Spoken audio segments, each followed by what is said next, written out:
আসসালামু আলাইকুম, welcome to my new video.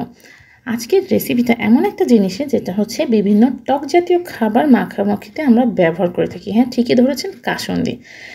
এটা আমরা খুব সহজেই কিন্তু বাসায় বানিয়ে নিতে পারি। তাহলে কেন অস্বাস্থ্যকর এবং কেমিক্যাল দেওয়া বাইরে থেকে কাসুন্দি কিনে খাবেন? বাসায় তৈরি করে দেখুন, খুবই সহজে হয়ে যায়। আর এখন তো খুব সহজলভ্য কাঁচা আম বাজারে পাওয়াই যাচ্ছে।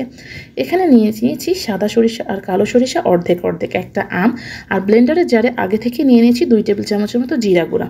দিচ্ছি লবণ আর কালারের জন্য হলুদ। ব্যালেন্সের জন্য দিচ্ছি সামান্য চিনি। এর সাথে যাচ্ছে কাঁচামরিচ। আপনারা আপনাদের মেজারমেন্ট মতো সব কিছু নেবেন।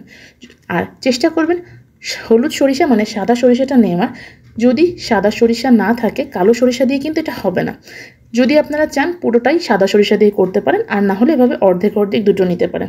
শুধু কালো সরিষা দিয়ে করলে যেটা হবে সেটা হচ্ছে তিতা ভাবটা বেশি হয়ে যাবে। যাই হোক, কথা বলতে বলতে ব্লেন্ড করে নিয়েছি। এখন কড়াইতে সামান্য পানি ফুটিয়ে তার মধ্যে ব্লেন্ড করে রাখা সরিষাটা দিয়ে দিয়েছি। অনবরত নাড়াচাড়া করতে হবে। তারপরে একটা পর্যায়ে দিয়ে দিব ভিনেগার। ভিনেগার দিলে এটা সংরক্ষণ করতে অনেকটা সহজ হয়ে যাবে। যাই হোক, এখন এটা নর্মাল ফ্রিজে কিন্তু সংরক্ষণ করা যাবে 2 থেকে 3 মাস পর্যন্ত, বা তারও বেশি।